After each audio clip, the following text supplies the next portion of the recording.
The I-Team has uncovered several cases in which people who are unemployed are being told to pay thousands of dollars back to the state.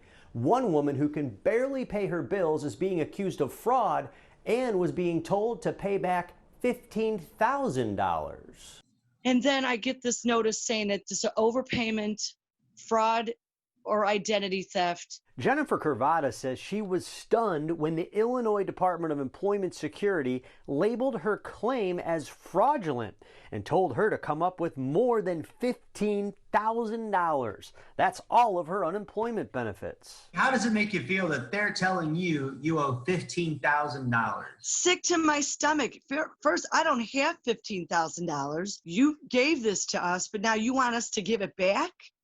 When we're still in a pandemic. And how are people going to pay this back, especially me? Carvada filed for federal pandemic unemployment assistance through IDES after losing her job as a worker in the catering industry. I uploaded my tax return from 2019, which was one of the things that they wanted people to do. In fact, I haven't sent that off with my appeal. Two other people who filed pandemic unemployment assistance claims contacted the I-Team. They're not accused of fraud, but are being told they each owe more than $2,000 in overpayments. I'm on unemployment for a reason. Like, I don't have work, and so I don't have a way of paying that back. It's like buying a car and them saying like, oh, you get too good of a deal. Can you give us some money back? Becky Del George lost a job in the event planning industry. Jeff Kemick was in live theater. Kemick says after filing an appeal and waiting weeks to get a call back from IDES, he got nowhere. When I actually got that call back a month and a half later, like, I got incredibly emotional on the phone with that guy, which is part of, I think, what triggered him to be so frustrated with me is like, there's no ability to help. I luckily have been able to find a job since then, but it's still frustrating. Like, I'm still not making the same amount of money I was making before, like, and to owe that much money back is, it's still like a big hit.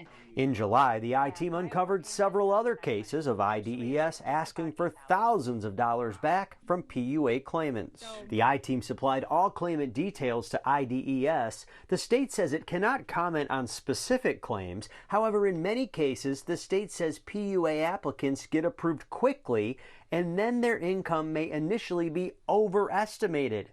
When additional paperwork is submitted for review, it may show a lower income, causing the claimant to owe money back. To be honest, I think it's a mistake on their end. As for Carvada, some encouraging news. She says just days after we shared her case information with IDES, she received this redetermination letter saying she supplied adequate documentation to verify her identity. She says her overpayment balance is now zero. There's no way it was fraud. I was not working. If you have called the call center and are still waiting on a callback and can't get answers from IDES, you may want to reach out to a state senator or state representative. They may be able to help you. Hey, if you like that video, be sure to subscribe to our ABC7 Chicago YouTube channel.